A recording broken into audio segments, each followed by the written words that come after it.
What's going on, everyone? Welcome to another edition of the Victory Life Legacy Spotlight. I'm your host, Dwight Vick, founder and owner of Victory Life LLC.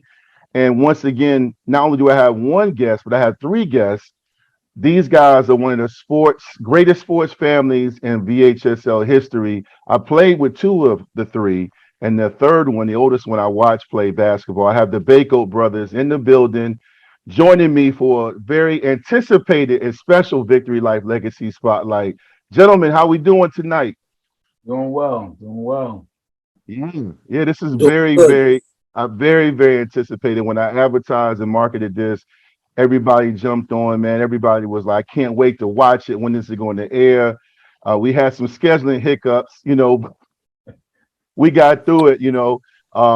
It's so funny too, man, because you guys are so professional and well respected, man. Yet, you guys are just like the next father, uncle, professional. You have different things we're dealing with. We have so many demands, but this is a very, very special spotlight because I've said numerous times how much I love and appreciate the Baco family. I've given you guys shout out. I've talked to you guys on my different platforms, talked about you guys, whether it was Damon's 51 points against Denby, Mark, all his great things, being a dual sport athlete, Pete, a lockdown defender with those great Hampton High basketball teams. And now you evolved as coaches and fathers. So we're going to dive into it.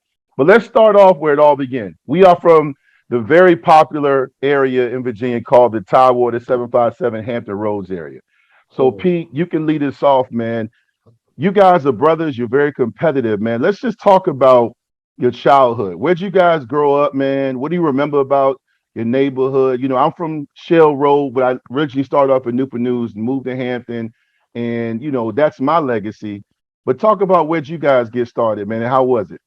So, I mean, for us, Vic, we actually were military kids. My dad did 30 years in the Air Force, and Virginia was the last stop. But each one, our parents put us in sports every season. So we played all the sports. I played football until I came to Hampton High and saw how big them dudes were. And like, yeah, I'm gonna stick with basketball. When I got there, they were ranked 7th in the country. And I was like, yeah, nah, I'm good. I'm good. So, the thing about military is that the only constant is your family. Like you move, and there was no Facebook and there's no Twitter. So we were all we had. So we all loved playing sports. We played football against each other, basketball, whatever was around. But one ball, you'd be out there for hours. And we became competitive against each other, but we'd also make sure we were around each other. And that kind of became our culture. We go to a court, there's 3 of us. Even when Marcos was super little, he would play with us, playing against grown men, and we just tell him, hey, just play defense and make a layup. That's all we ask. Don't do nothing else. But we grew up in a competitive environment. Then moving down here was really a culture shock because they're about that life when it comes to sports. So I was playing varsity and JV my last school as a freshman, and I come down here and they just put me on JV without even looking at me twice. I'm like, but wait, I can play a little bit. You're gonna be the 6th man on the JV team. I was like, oh, okay. I remember Coach Blizzard told me, boy, they already knew who they wanted them teams years ago, man. What are you doing?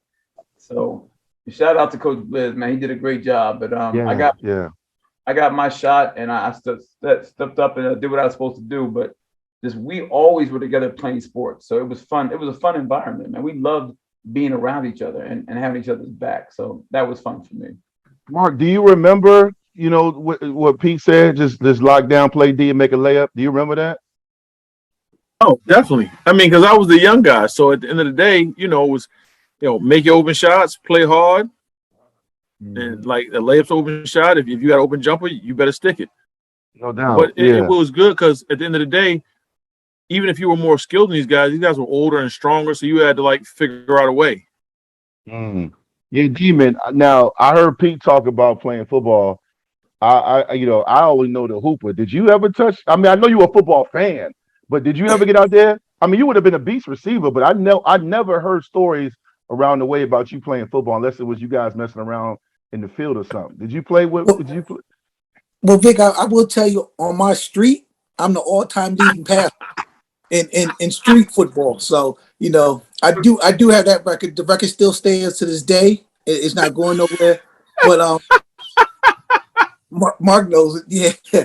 But it was. I played 1 year. I played, I think, in my 6th grade year, and then we transitioned and we moved here. And I think we got here like late August. The kids were already kind of in pads and stuff. And I was probably by then I was 6 feet. I was like, oh, I ain't gonna play football this year. Played, basketball 1 year, AU, and it was like, man, you don't need to play football. Like, and Coach Smith and them used to try to get me, come on out and play football. And I was like, I don't like playing when it's raining, it's too hot in the summer, and I don't mess with the winter time. So I'm just gonna go indoors where I can wear shorts and play ball, and that's what I did. Yo, No doubt, no doubt. Pete, when y'all got here, what neighborhood did y'all move to? What y'all end up living? so we started off living on base because we were trying to figure it out, and then we moved. The house we live in now. My parents are now. That's the house we moved into right away. So we were in Tanglewood, right? Tanglewood, that's what I thought. Mhm. Right, Riverdale over there, right by Eaton All Stars. Yes, Mm. sir. Yes, sir. Eaton, that's where I went. I didn't go to Lindsay. My mom and dad wouldn't let me go to Lindsay. They wouldn't let me go. They wouldn't let me go. Lindsay was hood then, is hood now. Okay. And everybody on Shell Road, Vaughn Avenue, and Greenbrier went to Lindsay. I was the only one going to Eaton, man. But you guys talk about Tanglewood, man. A lot of us know the same people from around the way. But are there any memories you had right away with any people you guys met? Damon, do you remember meeting anybody right away when y'all got into Tanglewood? Like, okay, yo, like this guy's funny, or this is, any friendships you connected with? Not that the first year when we got there, wasn't nobody there. We were like the only young people. We were the only black family on the block that first year. So, I went to Lindsay because my parents didn't know no better. They were like, that's the middle school you're supposed to go to. That's the middle school you go to. And so, when I got to Lindsay, I met some people. I used to hang out with my guy named John Baskerville, who ended up going to Ferguson. And so, I got a chance to meet, Roger Parker was there, Lindsay, then JJ, so I got to meet all those guys that were at Lindsay that some of them I'm still friends with to this day. So it was cool then. But on our block, probably until my 10th grade year, Glenn Gatlin and his brother moved in. My man Kev moved in. I think James moved around the corner. And Jamel Gray and those guys moved there. But until then, it was just kind of us on that block. Yeah. Oh, some names right there. JJ, Jamel, oh my God, Roger Park. Shout out to all those guys, man. I love all those guys, man. Some funny characters too, man. Yo, I seen you like you laugh real hard when you heard Damon was the leading passer on the street. What's that about, man? Share with everybody why was you laughing so hard? I mean, because it is true. It is true. It lacks a little context, but it's true. Hey, so Mark, I'll stay with you, man.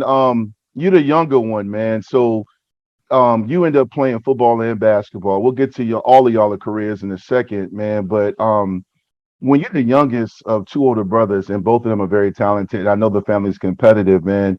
Um, was it a situation where you looked up to them? Was it a situation where whatever they did, you followed their lead?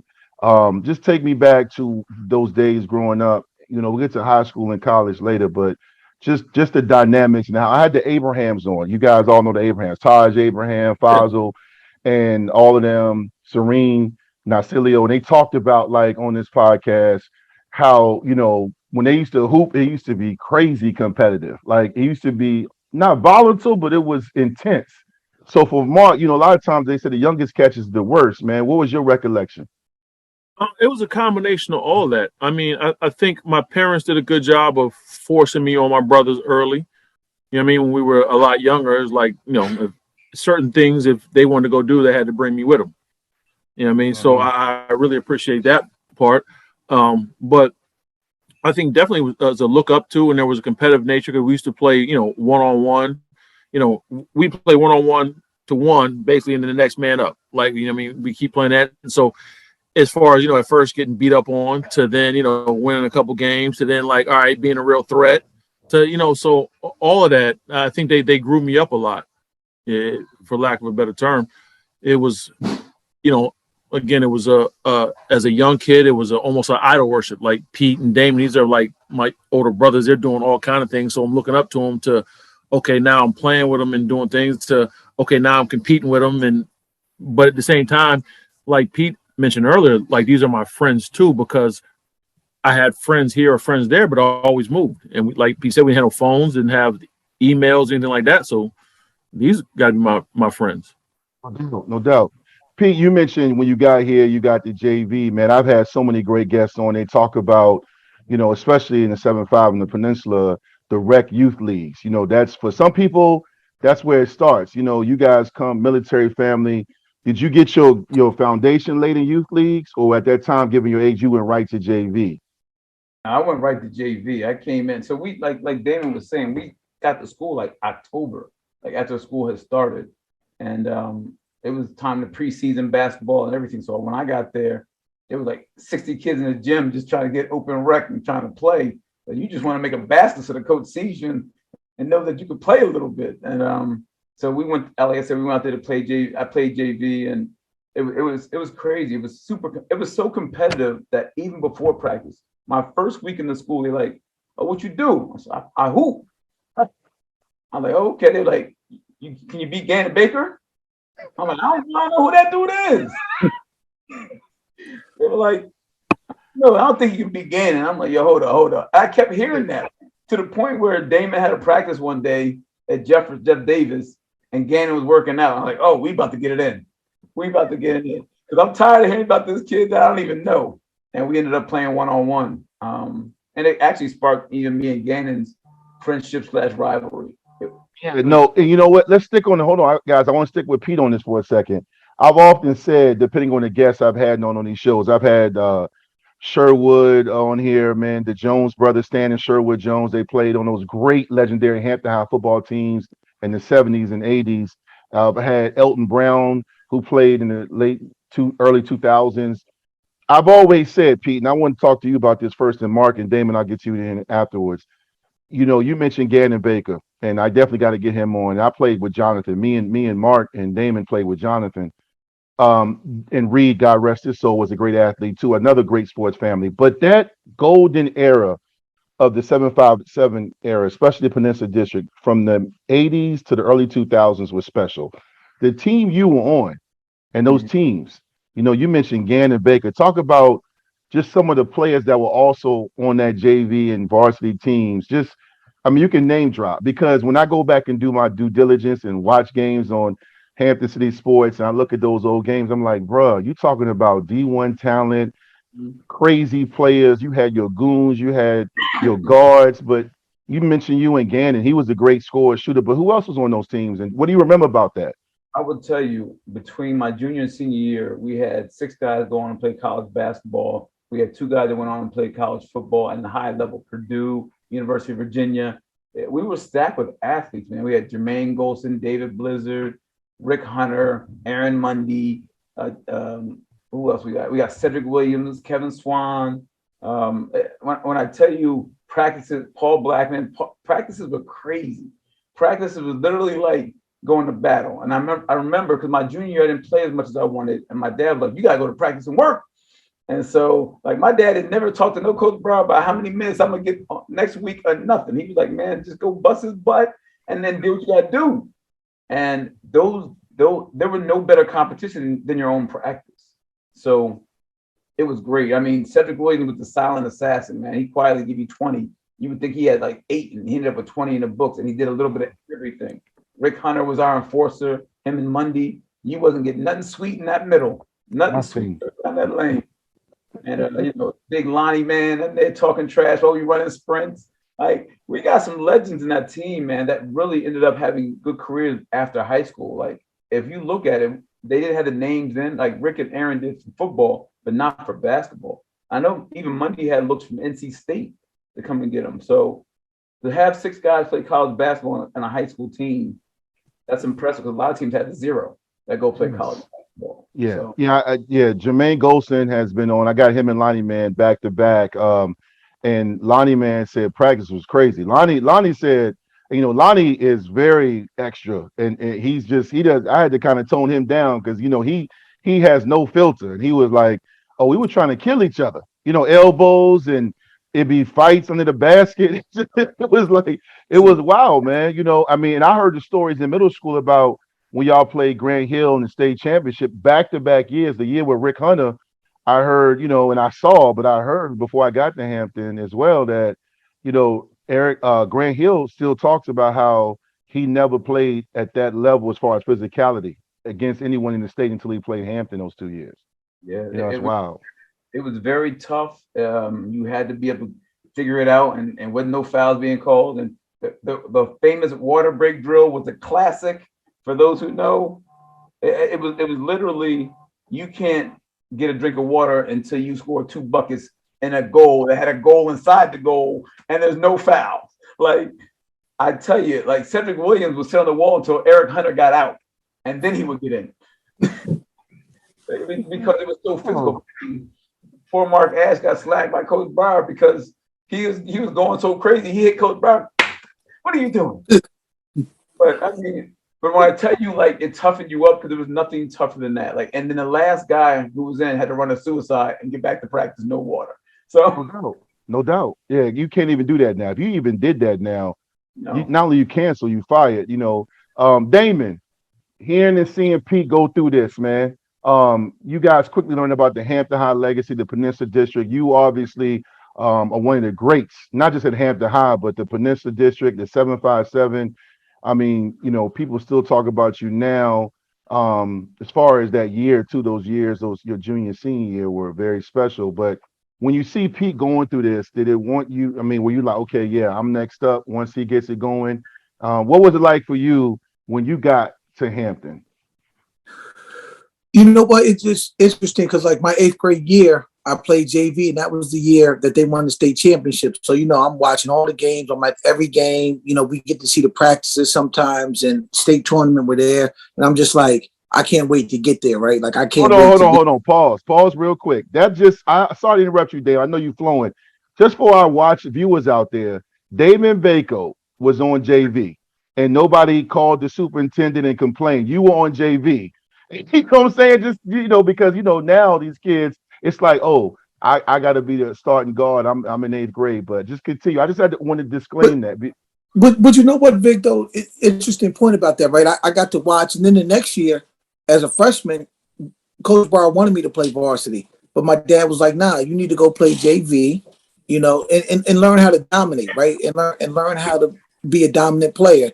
And so I played JV 8th and 9th grade year. So, you know, 8th grade, I'm watching them. I'm like, man, I can't wait to be there. I can't wait for that to be my legacy, you know. And at the time too, right? Like, I felt my brother wasn't, because, you know, that's my big brother, and I'd played against him one-on-one and all that stuff. And I felt like he wasn't getting the shine he was supposed to get. So I was like, I'm gonna make sure that we get the right shine, right, as a family. So that fueled me. And in 9th grade, I played JV. I led the team in scoring. We were undefeated. I mean, we had Mario Gatlin, Alex Brown, Carlin Brown, Warren Pitts. You know, we were stacked as a JV in 9th grade. We went undefeated that year, and I got to move up to varsity.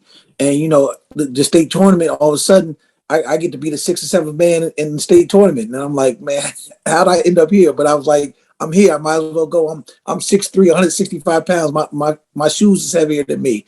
I'm just a skinny kid. I got out there and I did okay for myself. And so I was like, you know what? Next year is gonna be my time to do what I need to do. So, you know, those were the guys I looked up to. Kevin Swan, you know, all of them guys. I used to watch and be like, man, I can't wait till I can get out there and do like they do. And at the same time, my big brother, it was the best thing in the world. And we have a picture in our scrapbook of me and him shooting around, either at halftime of a game. And I love that picture, right? Because that was the only time that we really ever played together in organized sports. And I never got a chance to play with Mark like that. So, you know, that state tournament run was special to me because I got a chance to play with my big brother. And that was so cool for me.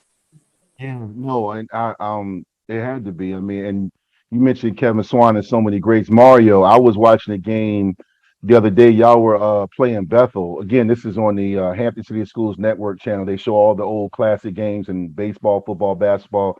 And Mario had like 24 and was giving everybody work, talking to the Bethel's bench. And I was like, man, I paused the TV and I was like, yo, look at all the talent. First of all, you had dual sport athletes, but look at the talent on Hampton's team. Like Damon, you know, Damon was the headliner, but then again, it was a lot of guys. Mario, I mean, Mario was a 6'4", 6'5", I don't even know, 4'5'3", and then he also played tight end, receiver. I mean, and I look back, man, Brower and those guys had to be tied. You talking about some personalities. You talking about some characters, Damon? You know, you mentioned being on the sixth man on that team, man. What do you remember about like some kids, some young men and women when they're in that moment, they don't even realize what they're in. They're just playing. And then some people are able to have that awareness to say, man, this is never going to be done again. I'm part of something very special. You know, let me look at this gym. Let me look around. I'm going against this guy's going to go to Duke. Like you what do you remember about that being a young kid? Did you relish in it or were you just out there hooping and practicing? Man, I was just out there hooping, man. It was like I'm here. You know, you get surprised even hearing your name called in the game because you came up from JV. I was expecting just to be a cheerleader. He's like, Damon, get in there. I'm like, all right, well, I'm gonna do what I've always been taught to do. Look, go out there, play hard, right? If you go out there, my Mhm. dad always taught us play hard and good things happen. And that's kind of just what I did. I just went out there because I wasn't real skilled, right? Like nowadays, these kids, my 8-year-old could probably dribble better than I could dribble at 12, right? Like these kids now, they got these trainers and they working on dribbling. They can do me. I get you 2, 3 dribbles to the left or right, pull up, go give me an offensive rebound, put back. I hit my little 15-footer while I was open.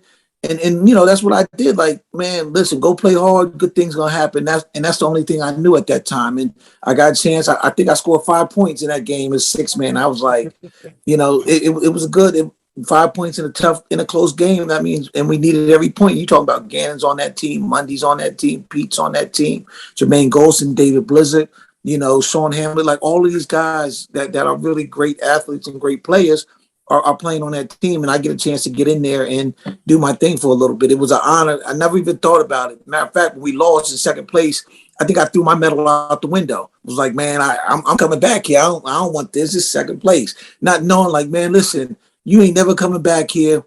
This is a second place trophy. This is a big deal, man. It just didn't even think about it in that moment. Yo, you threw it out the window.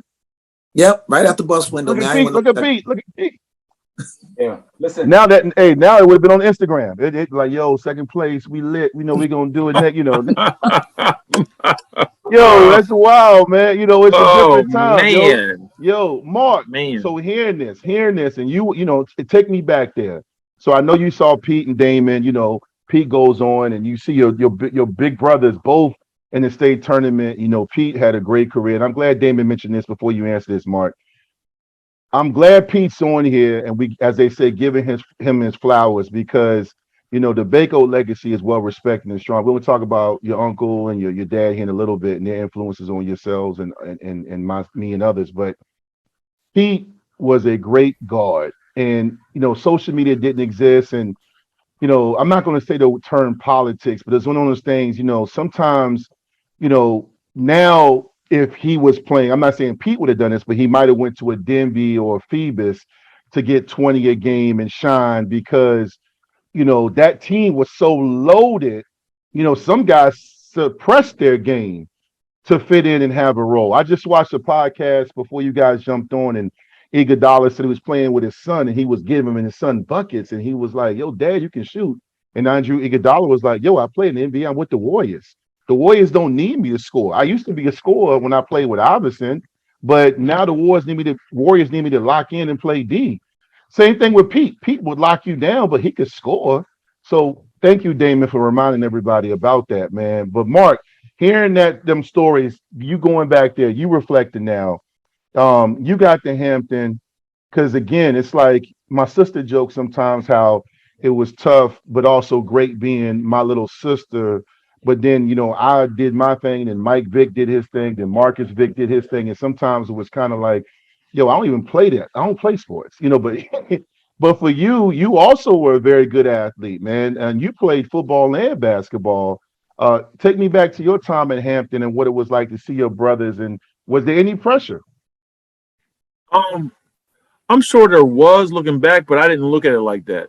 Like I relish the fact that I got to, play at Hampton. I couldn't wait. Like I said, I couldn't wait to play at Hampton High, both football and basketball. Watching my brothers play basketball, how I felt about football. Like I was different than them when it came to football. Like I always just loved football. It just, Mm-hmm. and I really enjoyed basketball too, but football was always my thing. I like Walter Payton was my favorite player at first. Nice. So we used to be over in England, and it'd be me and Damon versus my man Mickey and Pep. Mickey was Damon's age, my Pep was my age. We'd be playing 2-on-2. You know what I mean? And so at first I thought the Chicago Bears was gonna be my team because I like Walter Payton. I was like, that dude nice. Like that's, you know what I mean? I want to be a running back. And like I like the Bears, the people was like, nah, we don't do that here. We like the Eagles. I'm like, all right, we like the Eagles then. You know what I mean?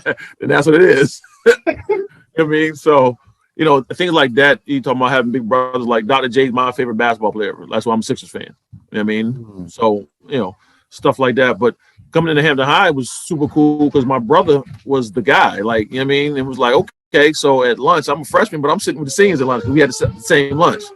You know, so that was cool. But from a pressure thing, no, because like I did something a little different. I played football, so it was a little different, you know. And for me, you know, Big Vic, I've always kind of been me. Like that's never what other people do is what other people do. Kind of that has no effect on what I do. I got to do what I got to do. When you talk about playing football, now you and I were teammates for a few years, right? So we could talk about it now because we won't get in trouble and we won't crab the whole field. But I often joke, you know, like Coach Smith and Coach Mann and Gilliam and Gumpton and Coach Mitchell, God rest his soul.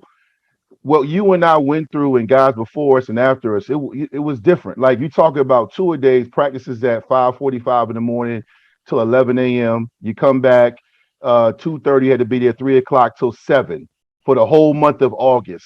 No The doubt. whole month of August. That's why. No doubt. Yo. And Using stretch line at 5:45. Like you in line stretching at 5:45. 5:45. It's dark. It's 5:45. You're in line stretching or else. That's what I'm gonna like that. Or else. Or else. Or else. What? Let them know or else. Oh, that could be anything, right? That's what I'm saying. I'm just saying or else. That's all I'm saying. Big Vic, I'm gonna leave it like that. Or else. Yeah. We look, but like were you now I'm a full disclosure, because you guys are family and you know we grew up together and we've been friends for years. I tell people all the time, yeah, I evolved into a fairly really good player, all state, ranked in the nation, all that great stuff. But when I got to Hampton, you know, probably looking back, you know, I probably should have came in a year later because I graduated high school at 17. So when I got to Hampton, people don't know basketball is my favorite sport. And I was on those teams with Rodney Berry and Tavy and Gary. I played AAU before I filled out. So I was in love with basketball, but my body said, you're going to marry football. But Tyrone Tynes and Lloyd Tucker and Myron Newsom had me shook because they're a year older than me. And I heard stories. And, you know, you're talking about stuff that you can't do now. Were you nervous, even though you already had two brothers that went through the gauntlet of Hampton High sports? Were you not nervous, or was there any anxiousness? Because you know about the guys that we played with and even the guys before us. Were you anxious, nervous? Because I was when I first got there. I wasn't. You know what's crazy? I would tell you a story about like my first kind of introduction to Hampton High, what happened in football. Like, you know, I played like Future League and basketball and all that stuff. But again, to me, in my mind, I was always more of a football guy, right? Even as a young kid, you know what I mean? Played both in rec league. To me, I was okay in basketball. I was really good in football. So like football was always my thing. Then I never get like ninth grade in early in summer practice, like when, maybe one of the first day we had on pads, and I'm on meet squad, obviously. You know what I mean? But I'm like you, Vic. I'm young, so I'm 13. And they threw a seam pass to Dwayne Payton, dog. And I think I'm gonna come because I've been on rec league. I've been hitting cats. I think I'm gonna come light Dwayne Payton up. And man, we hit. Pow! Man, I fall off him. He keep running, and I'm like, yo, like I gotta catch my breath. I'm like, yo, this is something totally different, huh? This ain't the Langley Eagles no more, huh? You know what I mean? But I remember that too. I remember that. Yeah. Yeah, and that year of practice, man, being on the meet squad was like, for me, it was just like, all right, every day's a challenge. You're going to get set up. You're going to get, you know what I mean? Coach Man going to call you on a slant, and then they're going to tell the defense what the play is and get you blasted. Man, all right, it'll make you better, man. Yeah, look, and I knew you were going to be good because you went across the middle, and Myron Newsom got you one time. And I remember we had a practice in Darling getting ready for the playoffs, and Howard Rainey, who was a very good athlete, great wrestler, played football for a few years, and Myron got him, or maybe he got Howard Rainey that practice. He also got Tony Slade, Chris Rick's older brother, and they were both out for the rest of the night. But Mark went across the middle, and Myron got him, but Mark kept practicing. Mark. So I said, okay, he's gonna be all right. But talk a little bit though, Mark, real quick though, man, about some of your favorite memories though, like as far as in practice? Because you mentioned Meat Squad. For those watching, Meat Squad during the Coach Smith era was our scout team.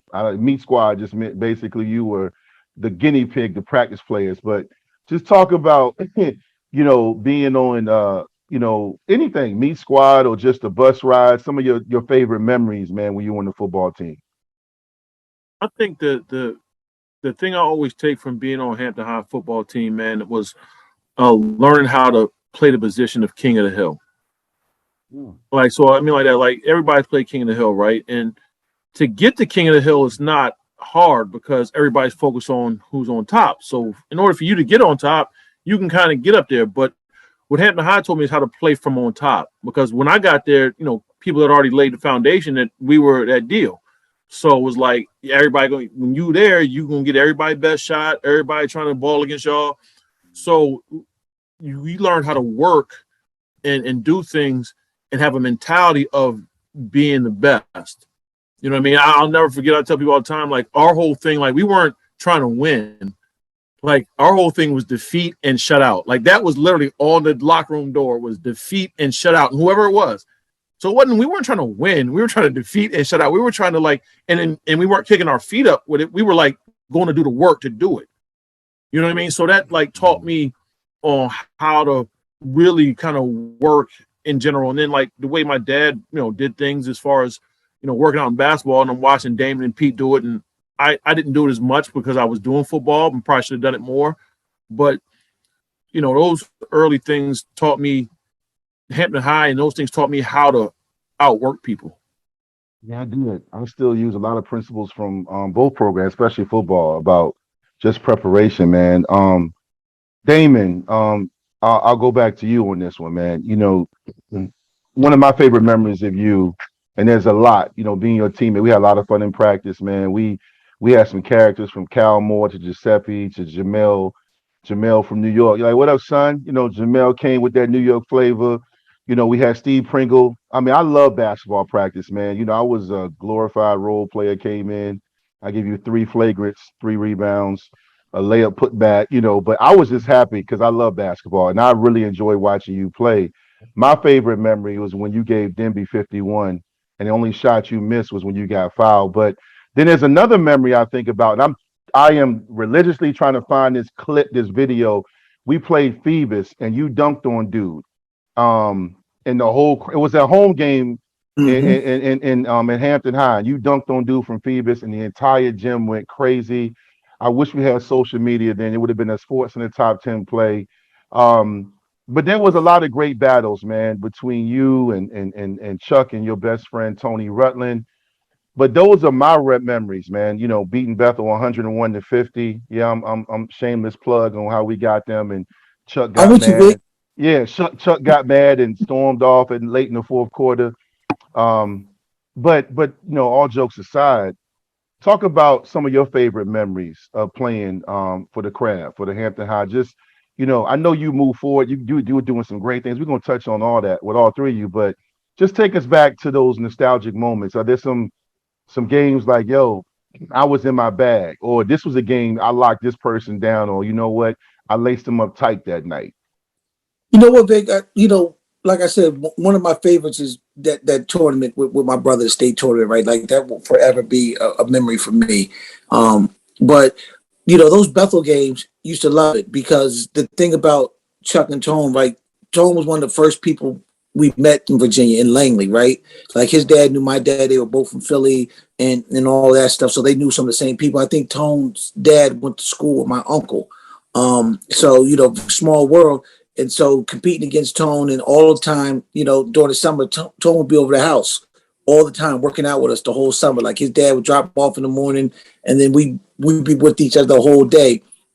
And then Chuck, competing with him, playing AU from the time we were 13 all the way up the ranks, so we get to be Bethel, and that would be bragging rights for the summer, right? Like now we can ride around in Boo's van, because Boo wasn't fancy then. We could ride around in Boo's van, and I got bragging rights because we beating Bethel all the time, right? Like we beating them, and they can't. I can remember Tone was thinking about transferring to Hampton, and Chuck's like, man, if you transfer, then we gonna make sure we kill y'all. And I was like, Chuck, we win it, man. We good on this end. And so, it was just really those times of those Bethel games. The one at the Hampton University where we blew them out, that was cool, but I enjoyed when we played at Fort Eustis and was 83-81, right? Like it's a nail biter. And, everybody played well, because I remember the Coliseum. I don't think I played well, or Chuck didn't play well. Tone played well. And then, in Hampton University, I played well. Tone didn't play well. Chuck played well until the third quarter. But the Bethel at Fort Eustis for the Christmas tournament championship, everybody was on. It was on their game that night, and it was one of those things. Was like, man, the gym was packed, and those were the times I loved competing against our friends. That were our brothers. But when we stepped on that court, even like against my brothers, it was like, man, it's wartime. Like, you on the other side, we gonna go. And I really love those memories against Bethel. Because those guys, we were together all summer. I mean, I wouldn't say kick a tail, but they were beating us all the time. So you ain't gonna love those memories when they had fives on Tony Jordan, Morocco, and Rashawn Ely. Yeah, all them guys, they were winning. So I don't want to remember them games, but the Bethel games, we were winning some, they were winning some. So those are those real memories that I really cherished about in high school, because those are when you get in there, your heart beating, the crowd's jumping, everybody's in there. And when that ball gets tipped, it's like, man, we playing it. Ain't nobody in the gym. We in Hampton High during the summer with the heat going, to be hot in the gym, they shirt off, and that's what it felt like back in them days. Yeah, and I know Tony Rutland is watching this. Shout out to our guy Tony Rutland. But I stand by it, Tony. If Damon doesn't hurt his wrist against Ward, we're winning the state. I don't care what you and Chuck say and all of that. If he don't get hurt against Ward, and shout out to Steve Pringle too, because in that Christmas tournament he had 23 points. Yes, he did. He had two balled. clutch free throws. He had two clutch free throws. Yeah, he balled. Yeah, no doubt. That's what I'm saying. Doubt. That was a beautiful game, and everybody did their thing, and so it's great. Those memories really just stick out. Yeah, I was talking. Hold on, Pete. I'm gonna get to you because I want to. Damon just struck a memory with me, but I was talking to E. Brown, Eric Brown. He was now the head high school basketball coach at Hampton High. He's going to do a Legacy Spotlight with me in a few weeks on this platform. And we were talking about I was talking about preparing for this interview, and I was saying that, bro, can you believe they were moving the games to the Hampton Coliseum and to Hampton University for the Hampton Bethel rivalry, which had never been done before and hasn't been done since.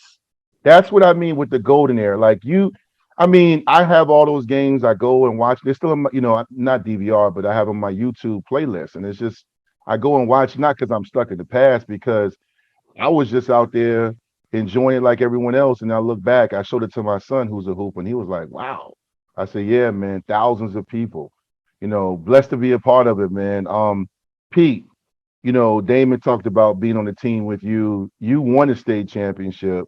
Marc, we're going to talk about your state championship here in a second. Me and Damon fell short. I fell short in football and basketball. But Pete, you won the state championship. But for some guys, that's not the highlight of their high school career, man.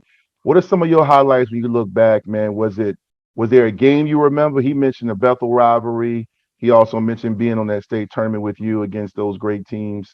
With those great teams, excuse me. But what is a highlight or some games that you remember, or a moment? I know that's years ago, but when you reflect on your career, that comes to mind. We had so many great memories, Vic. I know some of the guys I played against. I talk to my kids about them now, like talking about what's his name, Mike Evans, Mike, playing against him. He was a sophomore my senior year, and he gave us 21 and 10 dimes, and we were a defensive team. People wasn't scoring on us like that, and he was crazy. Grant Hill was probably the craziest thing I'd ever seen at that time. A 6'8" point guard. I mean, he jumped center, tipped it to his boy, and they threw him an alley-oop, and that's how they started the game. And I was like, this is going to be a long day right here. But it's so crazy because, like, the state tournament my senior year, the first round was McDonald's All-American and an honorable mention All-American, and we beat them. The second round, McDonald's All-American, and another guy who ended up being a McDonald's All-American, Joey Beers, on that team, and we beat them. And then we lose to the two local dudes. Yeah. Who ended up being, phenomenal basketball players. But I'm just saying, like, it was such a great run because we didn't have the big names, because everybody, Coach Breyer was a Dean Smith disciple. So he wasn't about one guy getting off and getting a bunch of points. Like Exactly. Juan had to work hard to get to 1,000 points.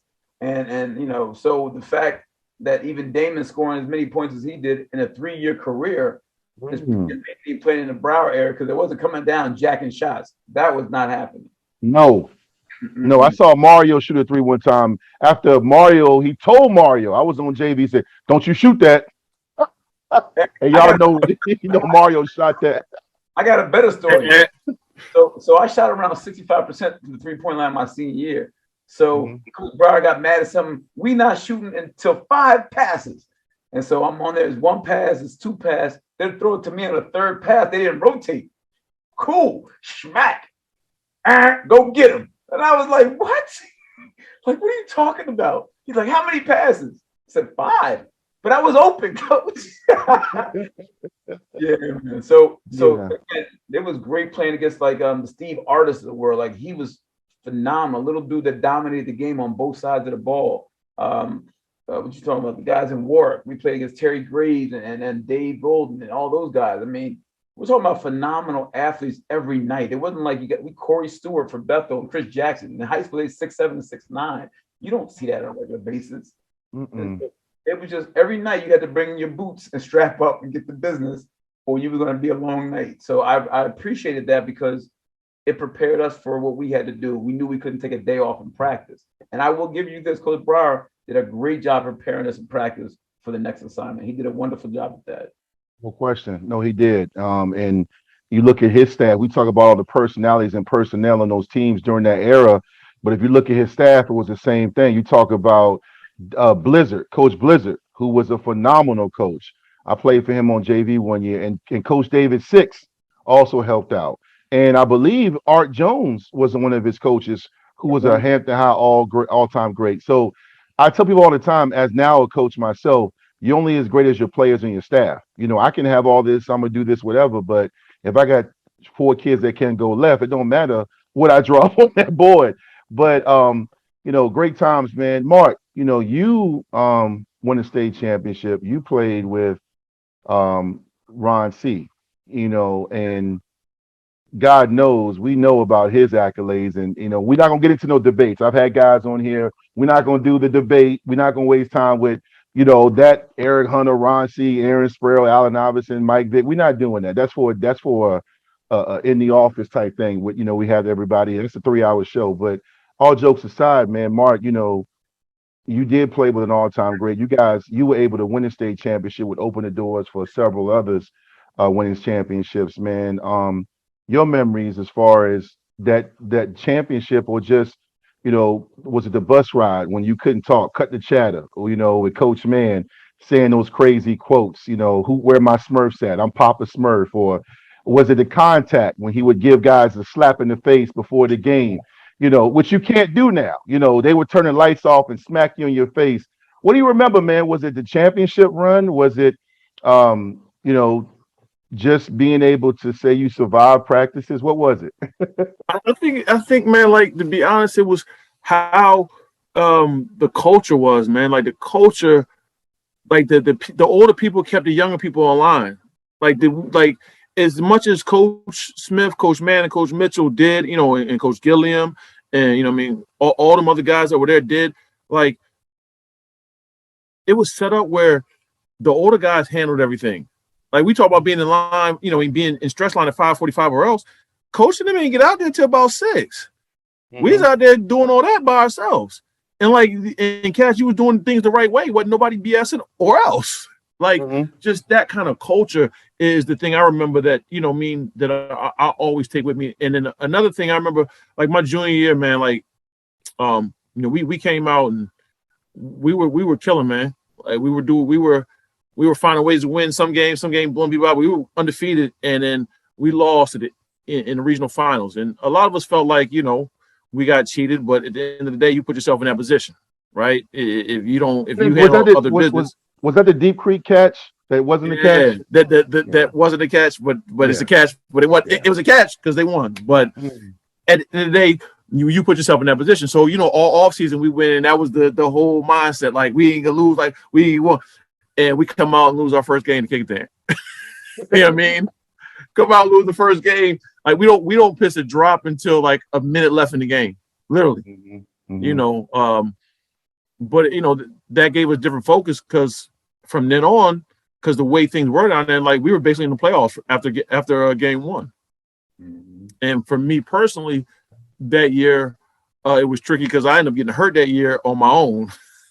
After the tab game, we all decided we was going to go out there and play tackle football, and I break my collarbone on a Sunday playing tackle football in the middle of football season. I heard about Like that. who does that? Yeah, I heard about that. Was Coach Man? Did he kill you? Did he? Man, He Coach want to Smith kill and you? them were so mad, and my parents weren't. It's crazy. My parents weren't home because I'm sure they wouldn't have let me go. I was with my grandmother, and she was like, "Oh, don't go out and get hurt." I'm like, "I'm not. We're just going." Sure enough, cracked my collarbone. I missed 3 games. It was a whole month because it was a bye week in there. And I remember Phoebe's game was next. I went back to see Dr. McHugh, and it wasn't really healed, but they were like, the only thing you can do is break it again. Like, it's not going to be no like permanent damage or anything like that. And I looked at my mom and said, see, that's it. All you can do is break it again. Like, I was not trying to miss that game. Like, I was not trying to miss, like, at the position, the point we were at in the season, like, then I think they were undefeated. We had 1 loss. Like, we had to win. Like, we lose that game, we may not go to playoffs. So the way it was just all, like, I can't miss that game. There ain't no way in hell I can miss that game. You know what I mean? So, and we ended up winning that game, you know, running away with it. But that season was special. I think I played pretty good after I broke my collarbone. I think I had 6 picks after I broke my collarbone somehow. I couldn't play offense because I couldn't really hit the ground a certain way. It was tricky, man, but we had a lot of great players, man. At the end of the day, we had a lot of great players and we believed in what we were doing, and cats played together. And I thought that showed me how teams should work. Like my model on how a team should work and how all that goes back to Hampton High School, to be honest. Like on how all that goes together, it goes back to Hampton High and how we work. You know, you guys, you know, we don't have enough time in this show to talk about, you know, your time at JMU and Damon, who's been on the spotlight before, to talk about, you know, his career at Richmond and Alabama. But we do need to make time to talk about the impact your father had on you three and had on me, and so many people in the Hampton Roads Tidewater area. He passed away. His legacy is forever. His impact is forever. I've had people on this show that mentioned your uncle, Coach Bacote, who was part of those Huntington teams, correct? Those great teams who had the meanest handshake in Newport News and Hampton. He almost broke my wrist. He would punch me in my stomach, as I joked before. But your father, to me, is a big reason why you three are the great men that you are, the great fathers, the great leaders. You know, Pete, I'll start with you. And this question is just, you know, your own answer, because his legacy, we don't have enough time in this show to give him his true respect because he meant so much. But you know, my father's still alive and he has that same reputation and impact. But in regards to your father not being here, it is what it is. We can't bring him back. But his impact on you as a man on and off the court and what you're doing now, man, just talk about, you know, your father and what he represents. Well, I'll tell you the first thing that for me is that my dad didn't have it easy growing up. And so his thing was to make sure that his kids had the opportunity to have the things that he could never do. So he constantly put us in position to succeed. And part of that was accountability, hard work. He was very philosophical, extremely philosophical. And Yes. But he meant what he said. And part of that was laying the groundwork for being a man. I tell people all the time, and I do it now with my stepson, is like, we had 5:30 workouts during the season at the gym on base. And the rule was, if you don't wake me up by 4:45, leave me alone.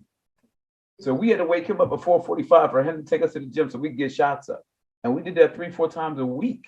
And we work out for an hour, come home, take a shower, and go to school.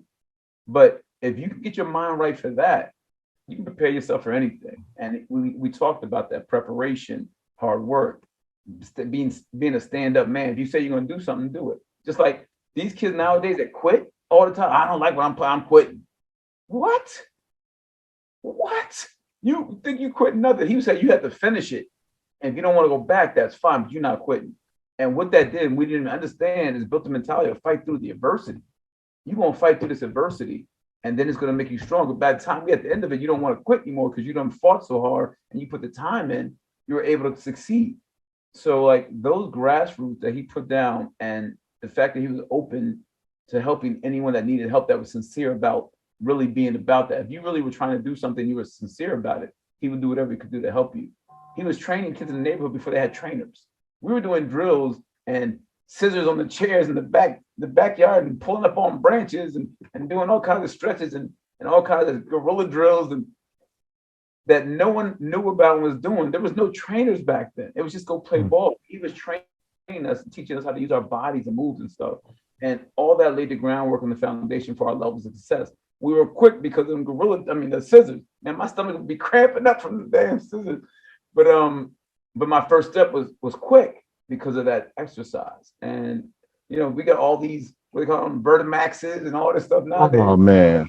Yeah, listen, we ain't had no Vertimax, but we had Vert. Y'all did. I'm tripping on how you woke him up to take y'all. That's was crazy. Never knew. I knew Damon got shots up. I always thought his dad woke him up. No, he wasn't gonna wake you up. Yeah. Damon, talk about your father, man. Just his legacy and his impact on you, and when you think about him, what comes to mind? You know what, Vic? It's interesting because you think about the sports and basketball and things, but like he was a guy that would just really taught us how to be stand-up people, right? Like that was his biggest thing. Like you one of his things he used to say was, do the right thing because it's the right thing to do, right? Like that was his big thing. Mm-hmm. Like it don't matter if it's the cool thing to do the right thing. And then it was always, why not your best? If you sit in that class, why not your best? You got to be there anyway. You might as well give it your best. And he would always have all these quotes, and like every morning we would get up, he would have like a daily inspirational calendar and have us read that, have us taking vitamins, take care of your body. He would say, the things that you're doing in your teens, you're preparing for your 20s. The things you're doing in 20s, you're preparing for your 30s, and so on and so forth. So, he was just really, really for me, he taught me, and I never see my dad miss a day of work, right? Like he might have, Wow. he might have, when we left out, he might have came back and came on the couch and went to sleep. I don't know, as an adult, I know I pulled tricks on my kids that they don't know. So, he might have pulled some tricks, but at least in my mind, I never saw him miss a day of work. So like, even as an adult now, I don't know about missing work because I never see my dad miss no work, right? Mm-hmm. Like that's what he did. He got up every day. He went, he provided for his family. We had a house, he paid it off early. Even in death, my mom he set her up pretty well. Like he always was big about take care of your family. This is who you got. This is your foundation. And so, I tell everybody, I know in high school, my dad never missed a game. Now, my dad was notoriously late for everything, right? Like that's yes. notoriously late for everything, but he was never late for a game. Never late for a game, never missed a game. I mean, even I watched it when Mark was at JMU, we had a van that they drove the wheels off of that van until they couldn't drive that van no more, going up to JMU every Saturday for every home game. Like, that's just what he was about. So he really taught us about what family was and how to be supportive. And I'll always thank him and always remember that with him, because that's what I do with my kids. I don't miss nothing. Like, I don't care if I got some work stuff, I'll move that to the side. I'm making my kids games. I'm going to show up there every time. No doubt. Marc, you, and when it comes to your mindset and your perspective on your father's legacy. Obviously the things that my brothers said. So to say something different than them, like he was always a no excuse kind of guy. And like, I'm now a coach, he was a coach, and that kind of was my model into doing this. But for him, it was never any excuses, whether it was, with the teacher, hey, dad, the teacher doesn't like me. I don't want to hear that. What the teacher got to not like you for? If you're doing what you need to be doing, the teacher's not going to have nothing to do with you. Obviously, you're not doing what you need to be doing if the teacher don't like you. You know what I mean? Like, it wasn't never my side of that. Hey, coach not playing me. Make him play you. You know what I mean? That was his answer. It wasn't like, I'm going to go call to the coach. He's like, make him play you. He's like, I know one thing, son. Every coach wants to win. If you give the coach the best opportunity to win, you're gonna play. Make them play. Like, he wasn't trying to hear that. I remember my brother coming in when he was young, talking about they won't pass me the ball. His answer was, they miss, don't they? Go get the rebound then. Like, he wasn't trying to hear any of that thing that you was trying to say for a reason you weren't succeeding. That was something other than you. You know what I mean? And so to me, that really says something. Like, at the end of the day, it used to go along with it saying, you got to be the superstar in your own movie, right? Everybody's living the movie, and this is your movie. You can't be the co-star, the best supporting actor. Like, this is your movie. You got to be the superstar in it. So I don't want to hear about why you're not succeeding because of somebody else other than you. And I kind of take that, and for what I'm doing and what I try to teach the young men that I'm involved with, like, at the end of the day, you know, when something's going any kind of way, the first person you need to look at is in the mirror. If you figure out what's going on in the mirror, then you can figure everything else out. Oh, no. You know, I'll just say this, man. You three are great examples of successful black men. You know, fathers. You have families. I know for a fact, you know, you've had different people part of your village who've impacted all three of you, but to have a great mom and a great father, it's not coincidence that you guys are living examples of doing the same thing as leaders in your communities and fathers and husbands. I mean, it's rare too. I joke all the time where, you know, now I meet kids, I meet my clients because I'm a therapist and a mentor up here in Northern Virginia, and they're surprised I'm married and have a family. It's almost, you know, old school. It's like, you know, antiquated mindset. Like, you, oh wow, my God, like you have a wife and y'all sit down and have dinner together. And but I look at my mom and dad, they're still going strong, and you know, I think there's a correlation there. Not that if you don't have a dad, you know you're missing out. It's just that to have the legacy that you guys have and are living, I know your dad is extremely proud and your mom as well. I'm sure she tells y'all that, but it's just great, man. Your father's legacy. I remember, I don't even know if you guys know this, but after I got cut from the Ravens, and I don't even know how this happened, I got really sick. And your dad called me. I was living in Fairfax. I didn't even have kids yet. I was probably just got married or maybe engaged. And your dad called me and gave me words of encouragement. I had a cell phone, but I think that's when we still had a landline too. And talked to me.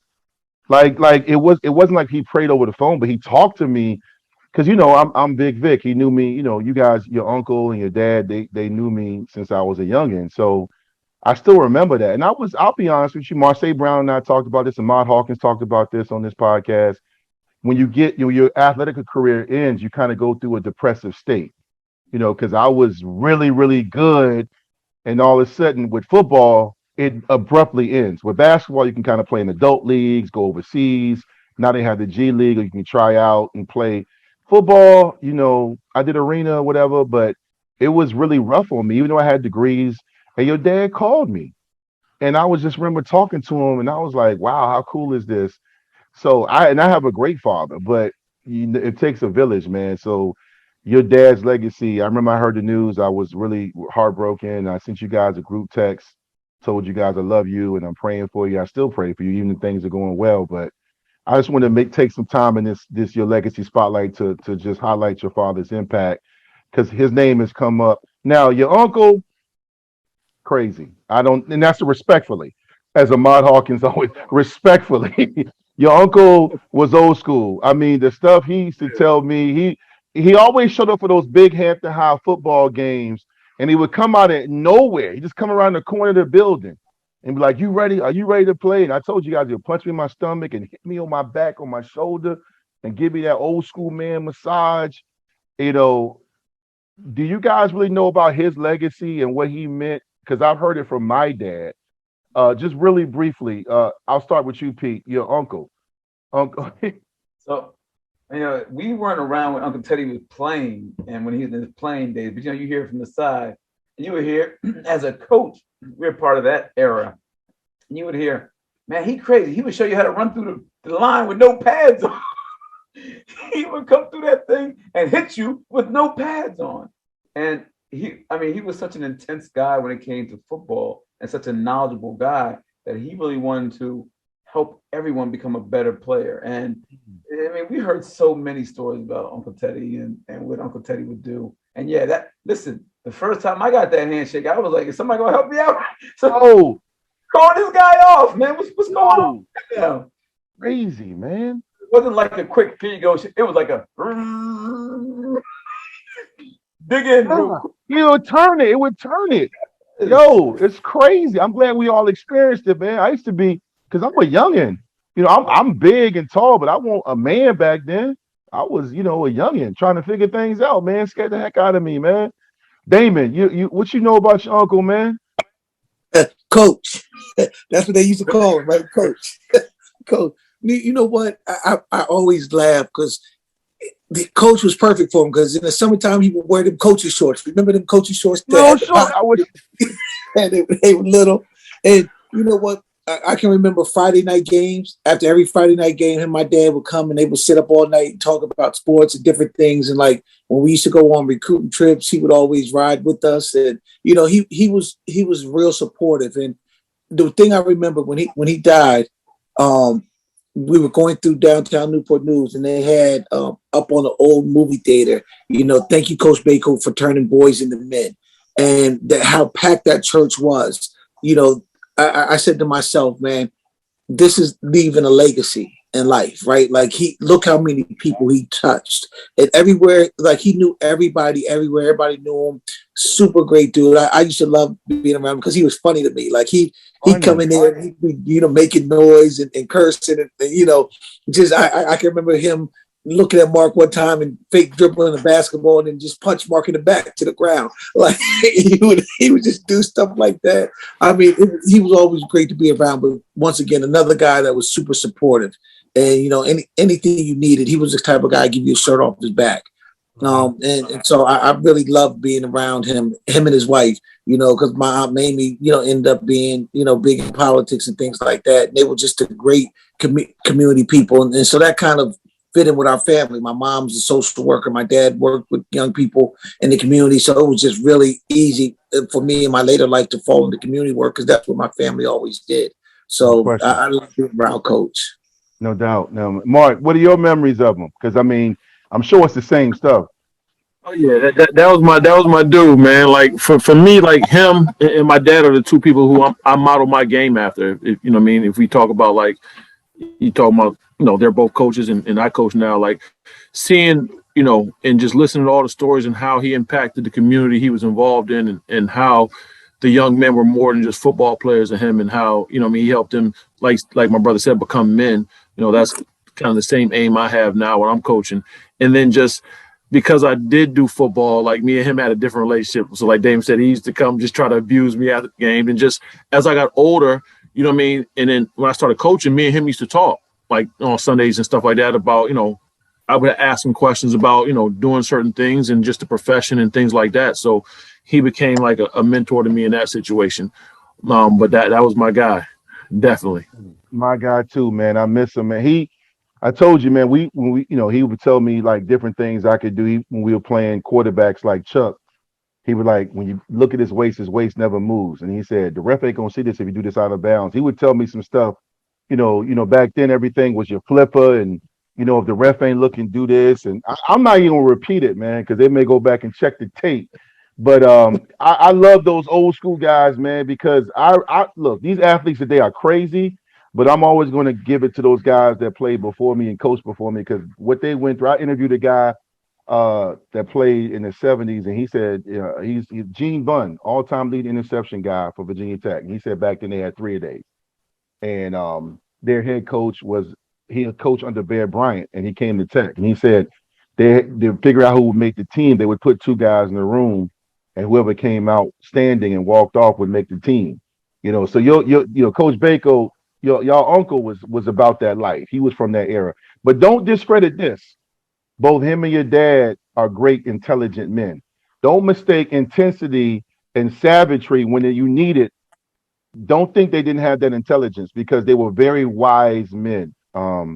So speaking of that, we're almost done, guys. I could do this forever, but I do want to touch on, before we wrap up, let everybody know watching. Mark, I'll start with you.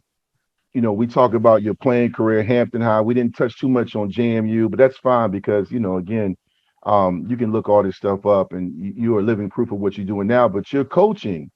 And some people know that, some people don't, man. Just talk about what you're doing now, and and where you at and what you got going on in your career right now. Currently, I'm the tight end coach at the Air Force Academy out in Colorado Springs. This will be my 15th year coaching coming up. I've bounced around a bunch. 15? Yeah, man. Wow. And I I was started trying to get late. you at Tech. I was trying to get you at Tech. We had an opening. Yeah. Hey, I was trying to get there too, but this is the place I was supposed to be at. That's right. And so many different things happen in so many different ways that at this point in time in my life, this is the place I was supposed to be at. So, this is the 8th place I've been working for the 9th different person. So I've got a lot of perspective on different things at different levels. It's been awesome. At the end of the day, man, I've gotten a chance to make what my dream is and what I love, my job. So I'm super fortunate, super duper fortunate. You and I have had a lot of talks, man, especially during COVID when we used to do our Hampton High Friday night happy hour, man. And I just want to tell everybody watching, this guy's a great coach. Marc is more than sports. He is well connected. He loves the players he coaches. He does a great job of mixing in that old school and new school approach where you don't compromise your values. So everybody watching, this guy can coach. He's coached at the HBCU level, Air Force. You've been everywhere, it seems like. I'll ask this before I get to Pete. What's your ultimate goal in coaching? Do you want to be the head coach of a Power 5 school? Do you want to be an AD? What's your ultimate goal? I know you're still in the midst of what you're doing now, but what's your end goal? If I'm honest, my end goal is to be the best person to ever do it. That doesn't mean I'm gonna get there, but why not shoot for it? Like it's the same thing when I was playing. Again, that doesn't mean you're gonna get there, but if that's not your goal, right? What are we doing, right? I used to talk to my wife when she played college ball. Like they weren't very good. And I remember one year she was like, "Oh, we're shooting for 7th," and I was like, it was mind-boggling to me. I'm like, "Why are you shooting for 7th?" She's like, "We've been 15th." I'm like, "Who cares? Like, why aren't you shooting for 1st? And if you make 7th, great." Like, so I'm shooting like I'm in it right now. So why not try to be? And that's all subjective, right? Who's the best and all that? That's subjective to what you want to do, but. I want to help kids and help young men because, these young men are going to be professionals at something, not just sports, and let them understand their worth is not all in sports because I think that happens too many times. Kids get valued on what they do in between the white lines rather than their values that they're alive. So just kind of making sure that I would like to coach in the pros because it's the highest level to touch it. But at the end of the day, I do want to do college because it's about helping young people go from young men to to full-fledged men out here in society. And a lot of times, no matter how involved their parents are, their coaches can help them do a lot of things and make a lot of decisions. And it's not just about how many football games they win or basketball games they win or whatever. It's about developing young people. Bless you, man. I think coaching, Nas said on the album several years ago, hip hop is dead. I don't know of great coaching now. You look at some of the great coaches I've known even back in the day, and you see some of the coaches now, it's a very demanding profession. You're seeing some greats walk away prematurely, young coaches, because of the different demands and the parents' delusional expectations and social media, transfer portal. And it is, I'm not going to just say these kids are so soft and they're so entitled. That's debatable. But I'll say this, man, I respect you because I coach and my son has a few years left. And then after that, I'm just going to do the administrative stuff with my program. I mean, I had a kid text me just now, Coach, I've already texted him 3 times, what time to be there, what color uniform, and and that's easy stuff. But you guys, Marc, you and I have talked, you guys deal with a lot. So thank you again for your service. I know you're not in the military, but thank you for your service, my guy. Because it is a demanding job, bro. You guys aren't paid enough. You know what I'm saying? But at the same time, I mean what I say. You're a great coach, man. I'm excited for your future and all the things you've done so far. Pete, let everybody know. Congratulations, state champion. You're coaching. Let everybody know what you got going on, man. Yeah, so for high school, I've been a high school coach for the past 9 years. I worked with my man Kenny Avon, who actually played against Damon in AAU. So we bumped into each other. He'd actually tell me the stories about playing against Damon and Chuck. But this year is a special year for us for high school because the school, unbeknownst to me, had won 10 games over the last 100 games. So they were 10 and 100 with the projected to come in dead last in the conference. And we started the season off with 3 players. So what?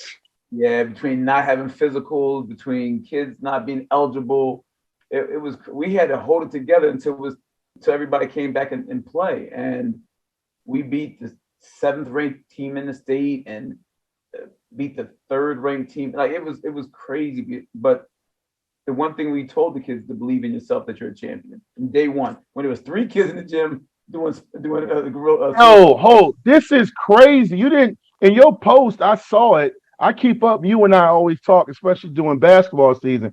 I didn't know this was a Glory Road situation.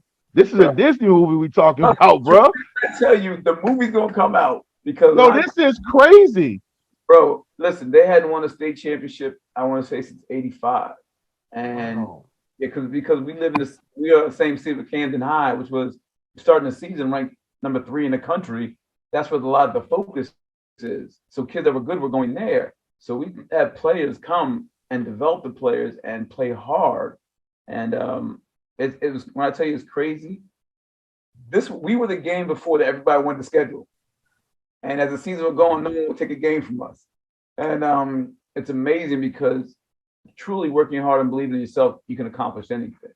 And we were for that this year. You know, my coach got coach of the year this year, so I was happy for him on that.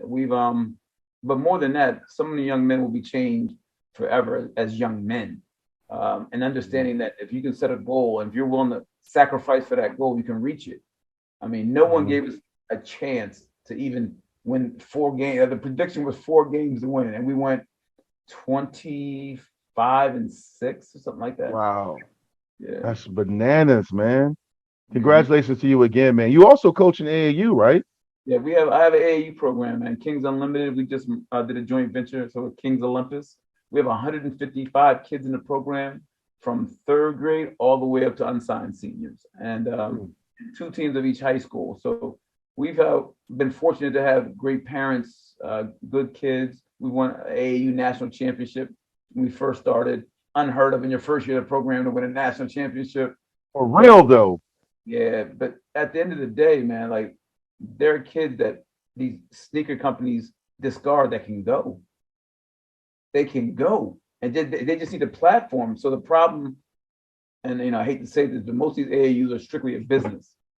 It's not really about developing the kids, and we told the parents it's gonna be tough because we're gonna play them above their level, and they got to get better. Point blank. Period. They got to work, and that's all we've done. So we've won. I would tell you 70, 80 championships in 4 years. We're respected when we go out in the streets. You don't really want to see us because you know what it's going to be. So, and we travel. We'll go anywhere. We're going to Vegas this year. We just came back from South Carolina. These kids have been to up and down the East Coast and some of the Midwest. I'm keeping up too, man. I didn't know you won a championship your first year. I'm keeping up with what you're doing. I'm probably going to have you on because I'm going to have another Legacy Spotlight, but that's going to be an AAU coaches panel because my son is playing on the shoe circuit team. He left, and I'm fine with it. He's on the DC Premier playing on the Under Armour circuit, him and my other player, Tay Barber. And he comes back and he's talking about the differences. But, we also talk about there are other kids who are, good, but you can't get everybody on those circuits. But I think you're right about the development piece. And that's a story for a different thing. Because, back in the day, it was 3 or maybe 4 AAU teams per state. And my son's head coach, Sherman Rivers, he played 9 years pro and he played point guard at William and Mary, and he always tweets about his too many teams. And I told my son about, Damon being on one of the best high school AAU teams of all time with those guys, him, Chuck, and all. That was one. But I mean, it should have been because there were guys that didn't make that team who could go, but it just you didn't have. Now, everybody's creating. I created mine for, like you said, for development, Pete. I'm not trying to live vicariously through these kids, man. But yeah, man, great job by you, man. I'm glad. Real quick before I get to Damon, how can people follow that program? What's the IG and Twitter? IG is at Kings-Unlimited. Twitter is Kings U Family. Again, we're out here posting, just shining on these kids, man, making sure that they get the spotlight they deserve through hard work. Killing it. Bacote family is about that life, man, in a positive way. I love it, man. Damon, what you got? I mean, I know what you got going on, but let everybody know what you got going on, man. You out here saving the world up north, man. I'm trying. I'm trying. It's interesting because I kind of left sports alone. I mean, I've just Yep. gotten back probably the last 2 years with my daughter playing AU and my little guy doing football and basketball now. But I work for the state of New York. I work for the Division of Criminal Justice Services. I'm an executive at the agency there. So I have my own department, which is the Department of the Office of Youth Justice. And what we do is we look at we know that black and brown kids go into the system at a way disproportionate rate. And so, we're always looking to do things to make sure that our black and brown kids aren't going into the system at this disproportionate rate, and that they're better off. And even if they have to touch the system, are they better off for touching the system, the juvenile justice system? And so we're out there doing all type of programming, social work stuff. I mean, we do a lot with gun violence, right? Like a big part of our um, office is really stopping gun violence, and not stopping it with policing, but actually doing community work, having people from the community work with young people who are at risk of shooting somebody or getting shot, and really figuring out how we can change their mindset, change their lifestyle so that they don't have to end up dead or in jail behind a bullet. So we're really doing a lot of that work, real great community work. I got a great team that works with me, and I went back to school. I got my master's in social work. I'm a licensed social worker up here. Not doing no therapy, didn't want to do that, but really a big part of it was I needed to be at the table. And the only way I could get to the table was to make sure that I had the credentials that the table respected so I could be part of the decision making process. So right now, my office gives out about almost $100 million a year in funding to non-for-profits and government agencies to make sure that black and brown kids aren't going in the system, to help reduce gun violence in cities most affected by gun violence here in New York State, and really doing all types of community work to make our young people better. And I'm loving what I'm doing. I'm loving it too. I went up there to speak to some of your kids that Mhm. years ago, and that's actually Mark and Pete. I'm taking a little bit of credit. He was driving me from the train station up to his community center at the time when he was running that, and he was like, "I don't know about going back." I said, "Yo, D, go back and get that degree and get licensed." He was like, "All right, Vic, I got you." And then, that's what brotherhood is about, man. Challenging each other. I'm happy. I was so happy when I saw that, man. So you guys notice, Definitely, I huh? appreciate that talk, Vic, in the car. I remember we were on the highway. I definitely remember that talk. Yeah, So man. It was good, man, because that's what we do, man. And you may not be doing sports, man, but you changing lives. That's the thing about Mark and Pete. Like, yeah, they're coaching, but I talk to so many coaches, and they be like, "Yeah, I got a 6'8" kid, Slim." It's not. It's almost like they pimping. Where Mark and Pete are coaching to change lives. So we're all doing the same thing, it's just in different ways. And that's what I get excited about because that's the legacy that your uncle and your dad left, and what we're leaving, and what your sons and daughters are going to do, and it's just a blessing, man. It's positive vibes and it's inspiring, man. But speaking of inspiring, man, we're at the end of our show, man, and I want to always leave my guests and your supporters and followers with some words of encouragement, inspiring thoughts, man, to make sure if they're going through something or they're dealing with, or just something, powerful to keep everybody on track. um Mark, I'll start with you, man. To wrap up this legacy spotlight with you and your brothers, man, what final thoughts do you want to share for these viewers watching this? Whether they're going through something, or they're trying to get to where you are as a coach, or they're trying to become an author, whatever. What's a quote you live by, or what words of encouragement or motivation do you want to leave for them? Man, everything in life is a give and take, right? There's always give and take. It's a balance, and in that balance, people want things. And I always say, and I talk to my brothers about this all the time. If you don't sacrifice for what you want will be the sacrifice. So you're going to sacrifice one way or another. You're either going to sacrifice, certain things to get what you want, or that thing that you want is going to be the sacrifice you're having. So as long as you remember that, and take, each moment as, is that your power in that moment, you're on the big things. I love it. That's actually, I've never heard that, but that's what's up. I love it. Pete, you great? You ready to go after that? That's tough. Yeah, I'm good. Let's go. Yeah. What are your final thoughts? One of the things that I always do is because with the AAU, with basketball, the business, success is always on the other side of the struggle, right? I've never seen anybody quit that reached their goal.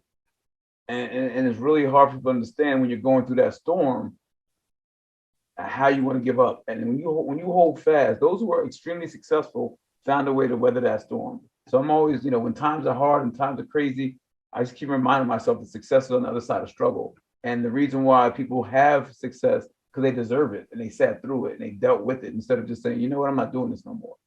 So like with our kids, with everything that we do, fight through that storm of negativity, even self-doubt, and know that if you fight through this, you'll have success on the other side. So, Love it. I love it. Love it. Damien, your final thoughts. Oh man, the two tough guys to go behind there, and we didn't even compete. I ain't even trying to compete, right? Like, um, but I think Vic, for me, it's always that you're it's never too far gone, right? To reinvent yourself, because I can say for me, like, even in my career where I am now, I didn't start till I was 34, 35. Right. Like I'm with you. Like I tried to do the basketball thing, and after that didn't work. I sat in wallowed for a long time. Like, what am I gonna do with my life for the rest of my life? I've been playing basketball, and at 35, I found a career in social service, and I've loved it, and I've done great in it. So I always, when I'm talking to young people, I'm like, this is your here right now, but this doesn't have to be your forever, right? And you're okay with this not being your forever, and you have to be able to dream, you have to be able to aspire, and you have to feel like you can change your situation. And that's what I'm always talking to young people about: is you have the ability to change your situation. Is it going to be easy? No. Is it going to be hard? It sure is. But you have that ability to do it, and this is not have to be your forever. This is just a moment in time, and you are, you control your own destiny. You steer your own ship, and sometimes that's harder because of the situations you grow up in and what's around you. But you do have that power to change your situation, and there's no time frame to it. Some people think it has to be 5 years, 10 years, 15 years. It might be 20 years later, but you just got to keep grinding and keep, grinding it out. And that's something that sports, my father, my brothers, everybody's always taught me, like, that grind, right? Like, you got to just keep doing it and know that it's there's something on that other side of it. I love it. I love it, man. That's wise words from some wise men, man, and that's real. And I agree with everything you guys said. And I just want to thank you guys again for jumping on. I know you're very busy from coaching to family.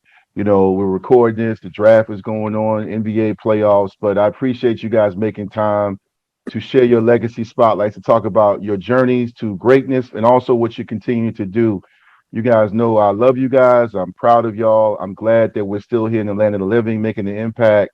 And this has been another great episode, man. And to everybody watching, please support these guys and keep track of what they're doing. They're very inspiring. And I love the fact that they were able to jump on and reflect and reminisce on their great careers in high school, and also talk about all the great things they're doing now, man. So this has been another great episode. And for those new to Victory Life, please hit that subscribe button. Follow us on YouTube for another great interviews like these and legacy spotlights, and also share this story, this interview on the Bacote brotherhood and family legacy, man. And like I say every episode, no matter where you go, man, no matter what you do, make sure you have a positive impact and leave a great legacy, man. Once again, on behalf of the Bacotes, we thank you. Gentlemen, thank you. Salute to all three of y'all. I appreciate Thank you, y'all, Vic. man. appreciate you. Yes, sir, man. Yes, sir. And Appreciate you, thank you Big for Vic. joining the Victory Life movement once again. Appreciate y'all. Yep. We got Sir. you. All right.